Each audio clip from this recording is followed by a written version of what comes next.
Bonjour à tous, Béatrice Piquer, Certinia. Donc, je représente Certinia, qui est la Business Unit Cybersécurité Confiance Numérique du groupe Tessie.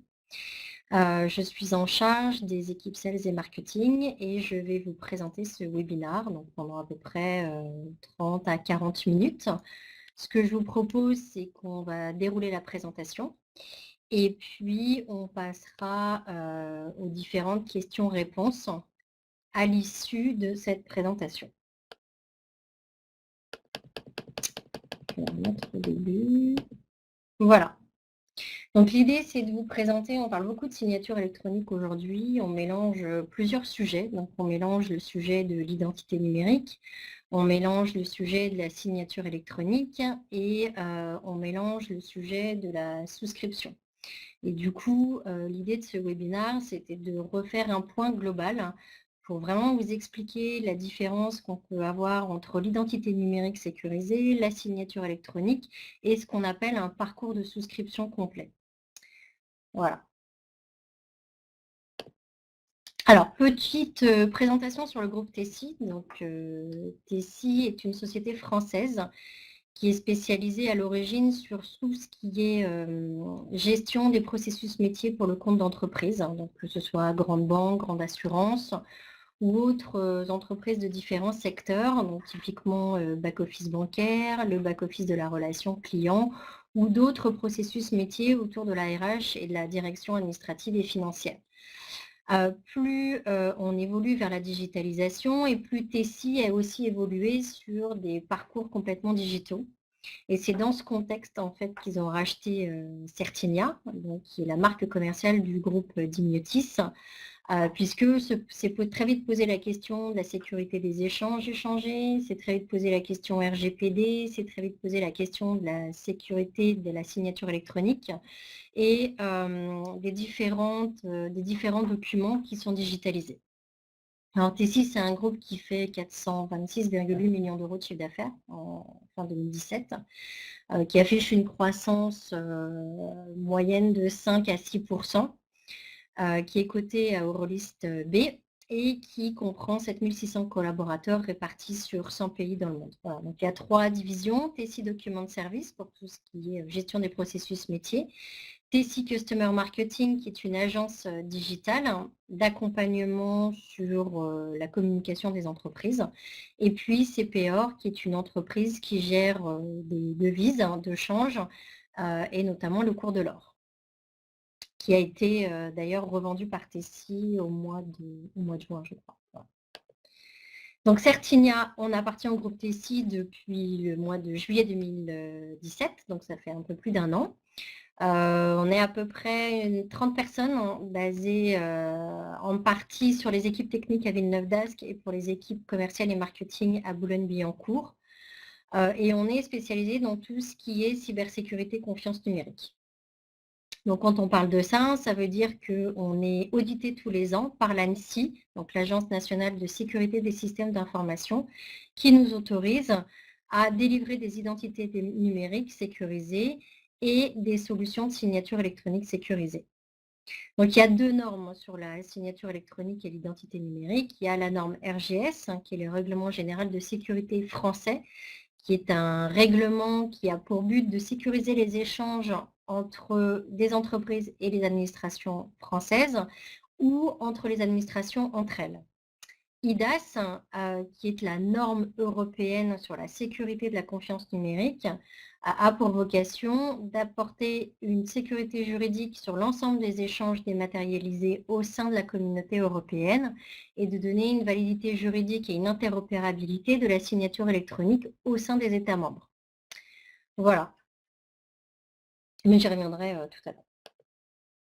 Donc, je vais commencer par l'identité numérique, puisqu'en fait, l'identité numérique, c'est la base de la signature électronique. Et vous allez vite comprendre pourquoi. Une identité numérique, ça permet quoi? C'est au même titre que vous avez une carte d'identité physique, ça permet de vous authentifier et de vous identifier lorsque vous allez procéder à des communications Internet ou à des échanges en ligne. Alors, ça représente la carte d'identité pour une personne physique et ça représente le CABIS pour une personne morale, donc pour une entreprise ou pour un établissement public. C'est la base de la signature électronique, puisqu'en fait, la signature électronique, elle n'est valide qu'à partir du moment où on sait qui a signé et qui est le signataire. Donc, est-ce que c'est la bonne personne en tant que personne physique ou est-ce que c'est la bonne entreprise en tant que personne morale? L'identité numérique, à quoi ça sert? Donc, c'est de plus en plus demandé pour s'authentifier et signer électroniquement des documents avec une valeur juridique. C'est-à-dire que cette identité numérique, c'est ce qui permet de donner une validité à la signature électronique. Elle se généralise sur tous les processus métiers, c'est-à-dire qu'aujourd'hui, quand vous signez un contrat bancaire ou quand vous signez un contrat d'assurance ou autre, forcément, on va vous authentifier, vous identifier, et c'est ce qui va représenter votre identité numérique, et c'est ce qui va donner une validité juridique au document que vous allez signer. C'est incontournable aujourd'hui sur tous vos échanges avec l'administration, donc que ce soit les échanges pour la dématérialisation de factures avec Chorus Pro, que ce soit pour le service d'immatriculation des véhicules, donc ce qu'on appelle le SIV, que ce soit pour la déclaration sociale telle que SILAE et toutes les autres démarches administratives qui sont de plus dématérialisées. Au 1er octobre, typiquement, on rentre dans l'ère de la dématérialisation de la commande publique, qui stipule que tout appel d'offres supérieur à 25 000 € doit être déposé électroniquement, et pour ce faire, il faut forcément s'authentifier. Et pour s'identifier sur les plateformes numériques de l'État, il faut avoir une identité numérique sécurisée au sens RGS IDES. Voilà. Et du coup, c'est effectivement ce qui donne une validité juridique à l'ensemble de vos documents signés électroniquement. Voilà. Donc ça, c'est pour le contexte général de l'identité numérique, à savoir que IDAS décrit 3 niveaux d'identité qui ont pour but de réduire le risque d'utilisation abusive ou d'altération de l'identité d'une entreprise ou d'une personne. Donc, on a 3 niveaux. Le niveau faible, donc à ce niveau, l'objectif est simplement de réduire le risque d'utilisation abusive ou d'altération d'identité. C'est-à-dire que le risque de validité, le risque est fort et que la validité juridique est faible. Donc, il n'y a pas de vérification d'identité de façon systématique. Donc, il n'y a pas de validité juridique à proprement parler sur ce niveau d'identité faible. Après, on passe au niveau d'identité, ce qu'on appelle substantielle, qui a pour objectif de réduire de façon assez considérable le risque d'utilisation abusive ou d'altération d'identité. Donc là, typiquement, on va faire de la vérification d'identité du signataire, en général dans un parcours digital par des outils numériques ou des outils digitalisés. C'est ce qu'on appelle chez nous le KYC, comme en anglais Know Your Customer ou en français Connaissez votre client. Et puis, quand on veut vraiment s'assurer de façon certaine et univoque de l'identité d'un interlocuteur, on passe sur le niveau élevé. Donc, à ce niveau, l'objectif, c'est vraiment d'empêcher l'utilisation abusive ou l'altération de l'identité. Et là, on fait de la vérification systématique de l'identité en face à face. C'est-à-dire qu'on va vérifier l'identité de la personne, sa carte d'identité et forcément la personne qui est en face de vous. Qui peut délivrer une identité numérique sécurisée? Alors forcément, c'est un tiers de confiance. Un tiers de confiance, c'est quoi? C'est un organisme qui est habilité par l'État à mettre en œuvre des signatures électroniques ou des identités numériques. Une autorité de certification, c'est aussi un tiers de confiance. Nous, on est tiers de confiance et autorité de certification, ce qui nous permet d'authentifier l'identité des correspondants.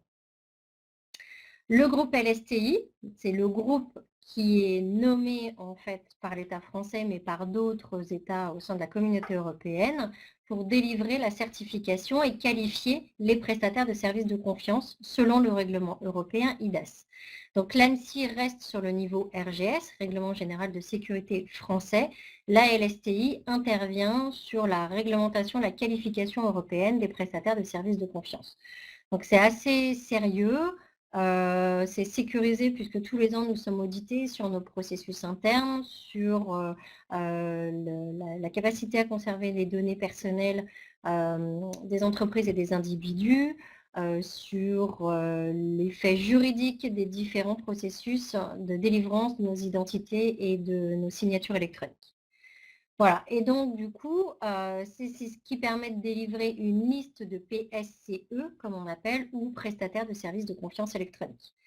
Donc Certinia Groupe Tessi est à la fois tiers de confiance, autorité de certification et prestataire de services de confiance électronique. En France, il y a à peu près 4 acteurs qui ont la norme RGS et une dizaine d'acteurs sur la norme IDAS. Alors voilà pour l'identité numérique. Donc on a bien compris, l'identité numérique, c'est la base de la signature électronique et il y a 3 niveaux de sécurité sur l'identité numérique, simple, substantielle et élevée, qui vous permet en fait de garantir l'identité du futur signataire. Alors les bénéfices de la signature électronique sont bien connus, puisqu'ils sont prouvés au quotidien par de plus en plus d'entreprises qui basculent sur la digitalisation de leur processus métier.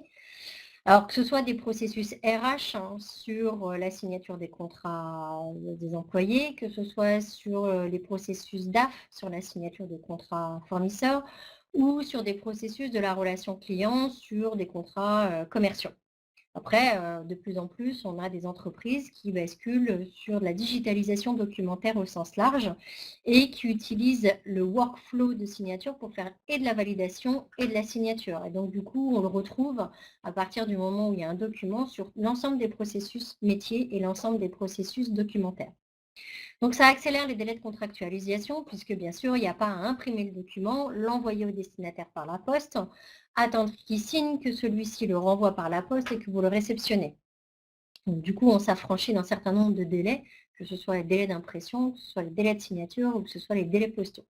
Ça optimise les processus métiers forcément, puisque du coup, ça va beaucoup plus vite, que c'est facile à archiver et qu'on a en fait une fluidité dans les processus métiers qui, sous format papier, sont beaucoup moins optimisés. De réduire les coûts, forcément, vous réduisez. Alors, ça a un coût d'investissement au départ, mais à terme, forcément, vous allez vous y retrouver puisque vous allez réduire les investissements en termes de coût papier. Les erreurs, donc pour que vous fassiez une erreur sur le contrat, c'est tant de fois l'impression du document, c'est tant de fois le coût postal, l'enveloppe et tout ce qui va autour sur la gestion par un collaborateur. Ça permet aussi d'augmenter la sécurité et la fiabilité des documents signés. C'est incontestable aujourd'hui et c'est reconnu. La signature électronique a une plus grande fiabilité à partir du moment où c'est une signature électronique sécurisée, donc qui utilise une identité numérique substantielle ou élevée. C'est beaucoup plus fiable qu'une signature manuscrite. C'est vrai qu'une signature manuscrite aujourd'hui, c'est facilement réplicable. Voilà. Et puis, ça simplifie et ça supprime l'archivage papier, puisque soit vous le supprimez complètement, soit vous le conservez, mais uniquement sur des documents à très forte criticité. Alors, je vais revenir rapidement sur la signature électronique. Alors, ce n'est pas très simple parce que vous avez du coup IDAS qui réglemente un petit peu tout ça. Donc, il y a une réglementation sur l'identité numérique. Donc, ça, on l'a vu. Identité simple, substantielle et élevée. Et ces 3 niveaux d'identité numérique vont permettre de donner une validité juridique également à la signature électronique. Et donc, de ce fait, vous allez avoir 3 niveaux d'identité numérique selon IDAS, un niveau simple, un niveau avancé et un niveau qualifié. Et puis le RGS, qui reste très franco-français et qui, au fur et à mesure, va probablement disparaître au profit d'IDAS, ce qui est déjà en train de se passer puisque l'État français, sur la commande publique, est en train de basculer, par exemple, du RGS vers IDAS. Mais j'y reviendrai tout à l'heure parce que j'ai un petit tableau qui récapitule un petit peu tout ça sur les 3 niveaux de signature et ce qui est attendu en termes d'authenticité, d'intégrité documentaire et de sécurité de la signature électronique. Alors, ce qui est important dans une signature électronique, c'est de pouvoir faire 3 choses. La première chose, c'est d'authentifier qui va signer, qui sont les signataires, qui sont les différents acteurs qui interviennent sur le processus de validation du document ou de signature. Qui va signer la globalité du document une fois signé par l'ensemble des parties, parce que vous avez des signatures personnes physiques, des signatures personnes morales, et après vous allez avoir une empreinte globale du document qui sera une empreinte juridique du document signé. Et donc l'idée, c'est vraiment d'authentifier à chacun de ces échelons la validité juridique de chacun des destinataires et des signataires. La deuxième étape, c'est le redatage, c'est de garantir que le document a bien été signé à la bonne date et qu'il ne peut pas être modifié à une date ultérieure. Et puis enfin, c'est de garantir l'intégrité, donc c'est de s'assurer que le document est inaltérable et de s'assurer aussi qu'il n'a pas été modifié qu'il est conforme, qu'il est intègre et authentique. Alors voilà, là je reviens sur les 3 niveaux de signature IDAS. Alors j'en ai 3,5, donc évidemment je ne vous simplifie pas encore la vie, mais bon. Donc il y a le niveau simple qui dit, voilà, le niveau simple, c'est-à-dire qu'on va faire signer des interlocuteurs par un OTP, ce qu'on appelle un one-time password, donc c'est un mot de passe. Souvent, c'est un code PIN. On vous demande en fait de renseigner votre SMS, votre téléphone mobile et vous recevez un code PIN par SMS. Donc souvent, quand vous faites des achats en ligne, vous utilisez ce type de méthodologie qui a une validité juridique très très faible. Voilà. Ce qu'il faut, c'est qu'on puisse garantir l'intégrité et la traçabilité du signataire et du document signé. Donc, on va créer ce qu'on appelle une preuve juridique, qui est la constitution de l'ensemble des éléments qui, en cas de contestation, vont pouvoir apporter la preuve que c'est bien la personne qui a signé et qu'elle était, comment dire, complètement consciente du document qu'elle a signé ou de l'achat qu'elle a réalisé. Donc, la preuve électronique, c'est en général, la personne, je connaissais son email, donc je lui ai envoyé un email. Donc on conserve cet email. Elle a ensuite déposé sur la plateforme de signature son numéro de téléphone portable. Donc elle a quand même eu un geste de laisser son numéro de téléphone portable. Elle a reçu un code PIN qu'elle a renseigné sur la plateforme. Voilà. Et puis elle a coché une case d'acceptation des conditions générales d'utilisation de la signature électronique. Et l'ensemble de ces éléments sont constitués au sein d'un dossier qu'on va appeler une preuve juridique et qui sera conservé en cas de contestation d'une ou des parties. Alors ça, c'est le niveau simple, c'est-à-dire que n'importe qui peut contester sa signature et dire bah oui, mais on m'avait usurpé mon adresse mail, on m'avait usurpé mon téléphone portable, etc. Bon, après, plus il y a d'éléments, plus ça devient difficile de contester, bien sûr, mais ça reste contestable. Donc c'est ce qu'on appelle un niveau simple. C'est un début de validité juridique. Avancé, on est déjà sur un niveau un petit peu plus conséquent puisqu'on a vérifié l'identité du signataire au travers de solutions numériques. Donc c'est souvent une application smartphone où vous allez flasher votre pièce d'identité ou faire une photo, vous allez l'envoyer par l'application et puis en même temps on va vous demander de faire un selfie pour vérifier l'ensemble des cohérences entre votre photo sur iPhone et la pièce d'identité. Et donc, c'est un système, c'est une application qui va vérifier l'ensemble de ces éléments. Plus il y aura de niveau d'erreur, plus il y aura d'incohérences, et plus on pourra être amené, du coup, à utiliser un opérateur qui va appeler la personne pour s'assurer que c'est bien la bonne personne et qu'il n'y a pas eu usurpation d'identité.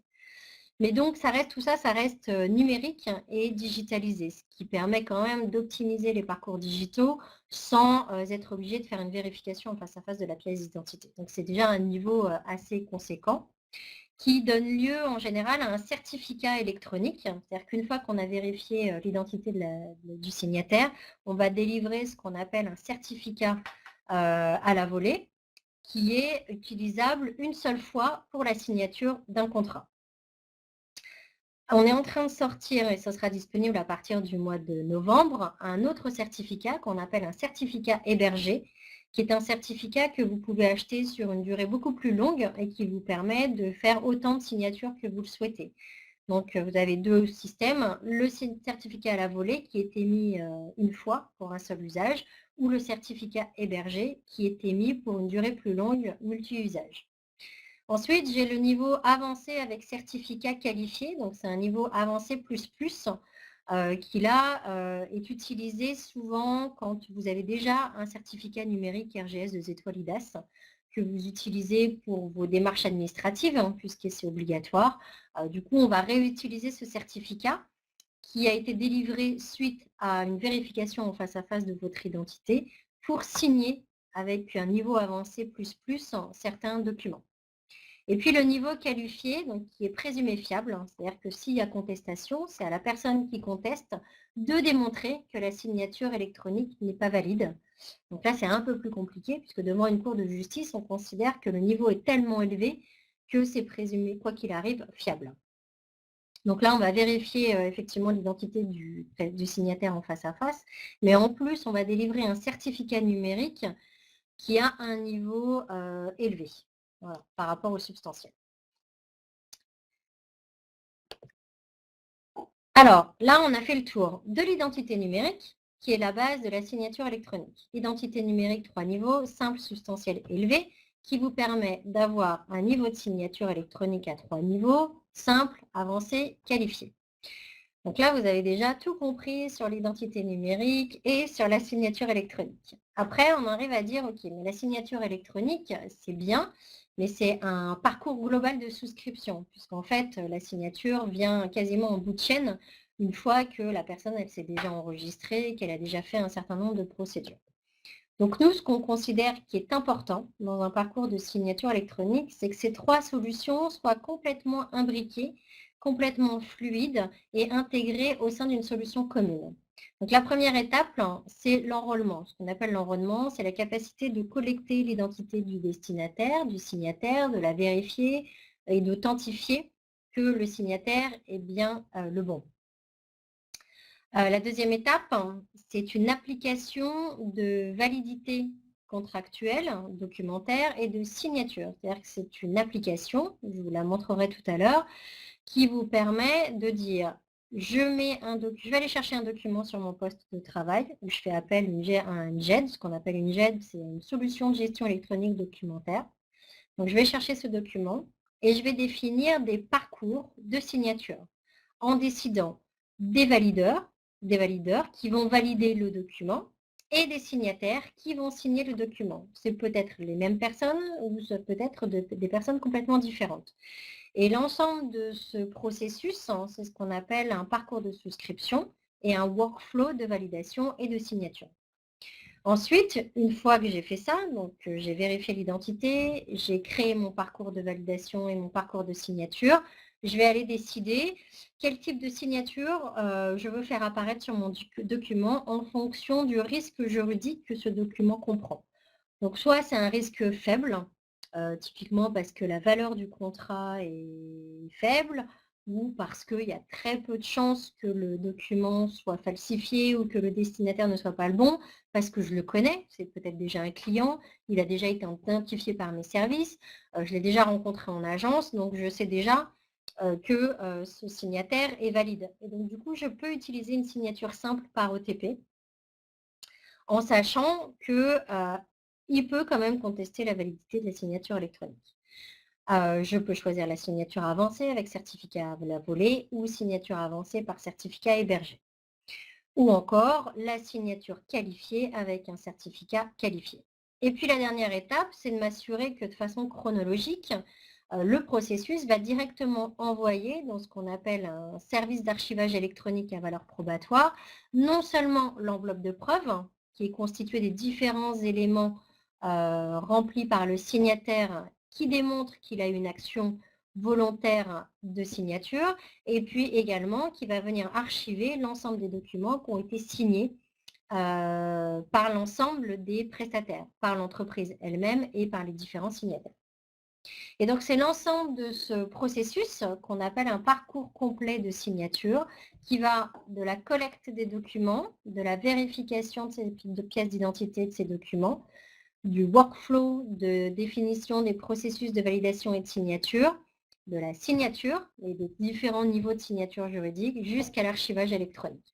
Et tout ça, ça doit être de façon très cohérente et très imbriquée, complètement automatisé au sein d'un processus unique. Alors, la solution chez nous s'appelle Tessysign. Alors non, elle ne s'appelle pas Certinia Sign, elle s'appelle Tessysign, puisqu'on est un groupe et que les équipes de Tessy commercialisent la signature électronique au même titre que Certinia, et que Certinia, en tant que tiers de confiance, est plus présent sur l'identité numérique et les certificats de signature que sur le développement du workflow. Donc Tessysign, voilà, Tessysign, vous pouvez l'utiliser sur tablette, sur smartphone ou sur tout type de PC. C'est ce qui va vous permettre de vérifier l'identité du signataire, c'est la première étape, et d'aller jusqu'à l'archivage électronique. Donc première chose, une fois que vous êtes identifié sur la plateforme, c'est d'aller chercher les documents que vous souhaitez faire signer. Ça peut être un document unique ou un document et l'ensemble de ses pièces rattachées. Seul le document unique peut être fait pour signature, donné pour signature, ou ça peut être le document et l'ensemble de ses pièces. La deuxième étape, c'est de définir du coup qui va approuver le document, qui va signer le document et de suivre en fait toutes les étapes de ce processus depuis le téléchargement du document jusqu'à la validation, jusqu'à la signature en passant par la validation et l'archivage. En fait, l'idée, c'est vraiment de tracer le cycle de vie du document depuis sa réalisation jusqu'à sa signature et son archivage. La troisième étape, c'est la signature. Donc, vous allez définir le niveau de signature que vous attendez de vos signataires, une signature simple, signature avancée ou signature qualifiée.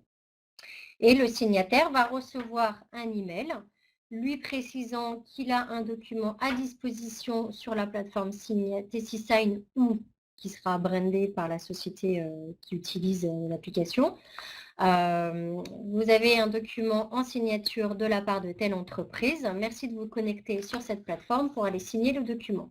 La personne s'enregistre, consulte le document et va le signer avec une signature soit simple, soit avancée, soit qualifiée, selon le niveau de signature qui a été demandé par l'initiateur du processus. Une fois que ce document a été signé, il est édité. C'est-à-dire qu'il est transformé en un document PDF et qu'il est consultable pour l'ensemble des différents acteurs, différents signataires, dans sa version finalisée et signée. Ce document, une fois qu'il a été signé par tout le monde, Tessie va remettre une signature électronique, qu'on appelle une signature cachée serveur, avec un horodatage, qui va être une empreinte du document avec une signature technologique, entre guillemets, qui va vraiment garantir que ce document, une fois signé par l'ensemble des interlocuteurs, ne pourra être ni modifié et qu'il est complètement intègre, ni transformé. Modifier, transformer, c'est un peu la même chose, mais bon. Voilà. Et puis la dernière étape, c'est la capacité de pouvoir télécharger ce document et de pouvoir l'archiver. Donc soit il va directement dans le service d'archivage électronique Tessie, soit les signataires qui ne sont pas dans le processus de signature globale, mais qui sont des personnes externes à l'entreprise, vont télécharger le document et l'archiver par leurs propres moyens sur leur propre solution.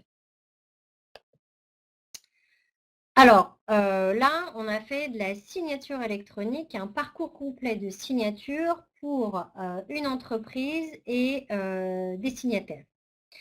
C'est-à-dire que je mets à signature un document pour différentes personnes, soit au sein de mon entreprise, soit en externe à l'entreprise. Donc, c'est de la signature de document, c'est une signature par entreprise ou une signature par personne. Là, on appelle aussi signature électronique de documents, ce qu'on appelle dématérialisation documentaire ou copie fiable. Ça utilise aussi le processus de signature électronique.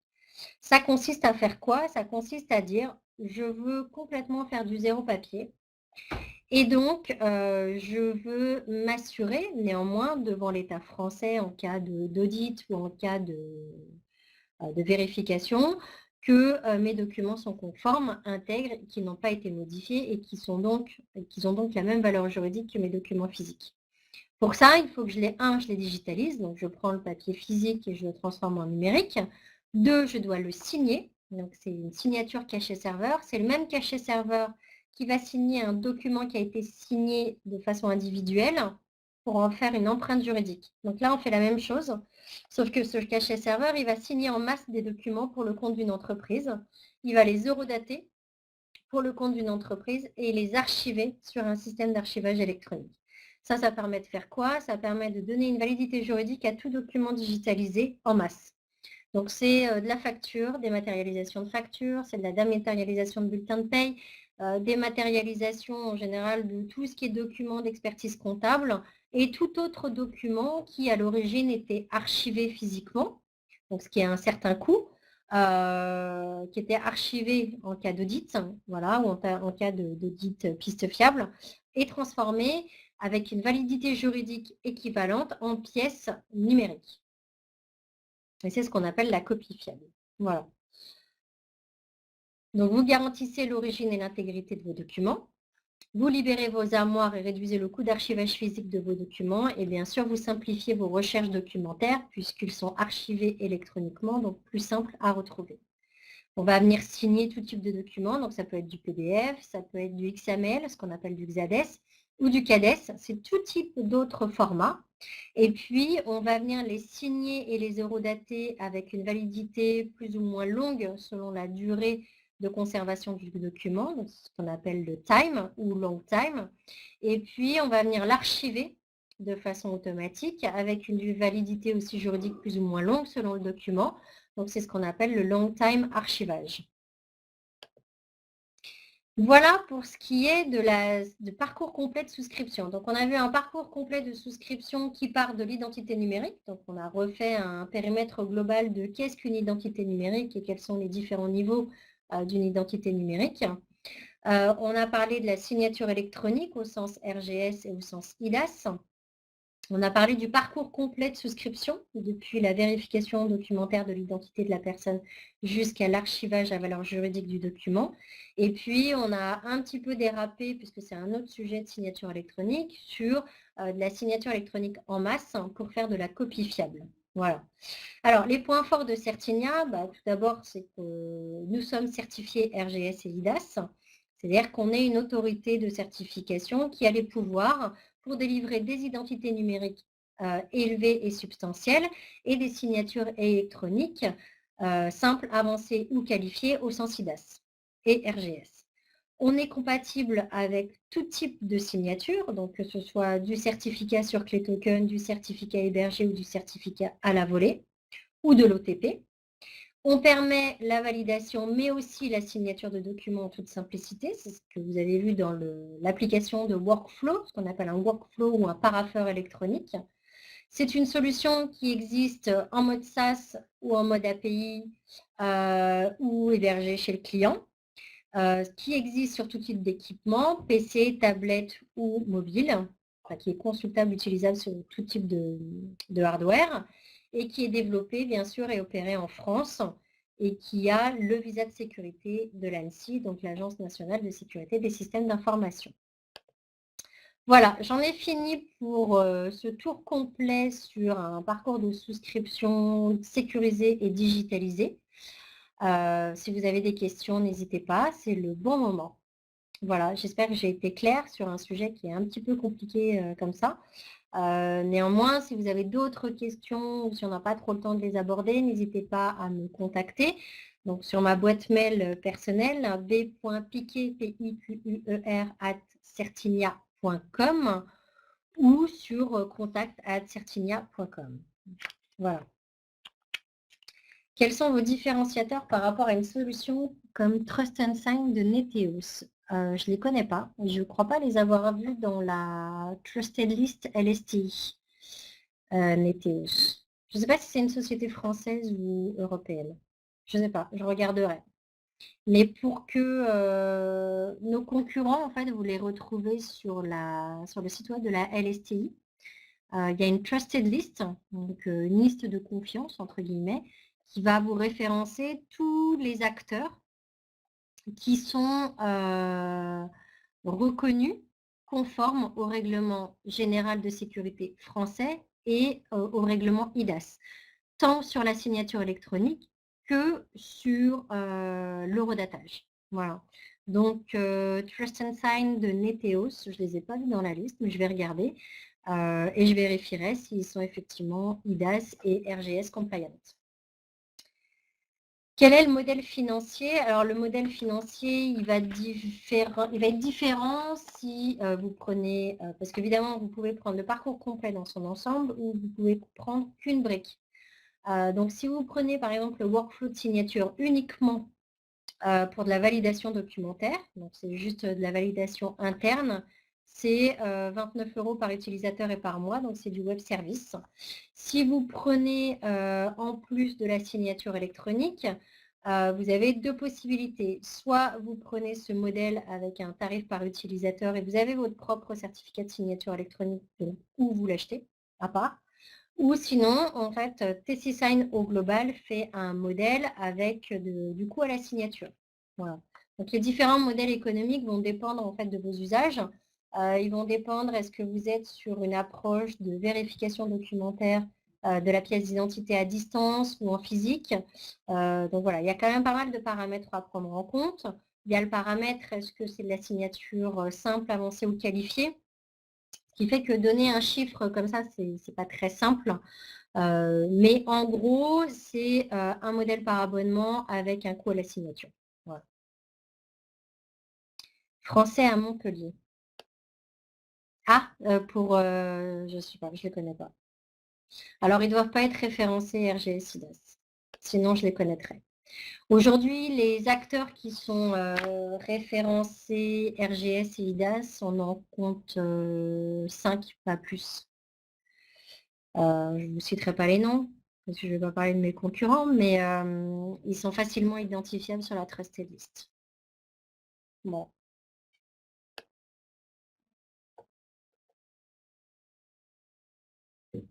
La signature, c'est la nôtre. On n'utilise pas d'acteurs concurrents. C'est pour ça que ce que je vous disais tout à l'heure, ce qui est important, c'est de vous assurer que le même acteur a l'ensemble des briques pour vraiment permettre un parcours complet de souscription. Donc, qu'il soit capable de vous fournir la brique de vérification d'identité à distance ou en face à face, le workflow de signature et les briques de signature électronique, quel que soit le niveau de signature attendu, soit en ETP, soit par certificat électronique, et puis le système d'archivage électronique. Voilà. Ce que je vous propose, c'est d'en rester là pour aujourd'hui. On a quasiment atteint la limite de temps proposé. Si vous souhaitez me joindre, encore une fois, n'hésitez pas. Donc, contact@certinia.com ou b.piquer@certinia.com comme Béatrice Piquer. Et ça sera avec plaisir que je vous donnerai beaucoup plus d'informations sur l'offre Certinia Groupe Tessi sur le parcours complet de souscription et de signature électronique. Merci beaucoup, excellente journée à tous et à très vite sur Boebikeo. Au revoir.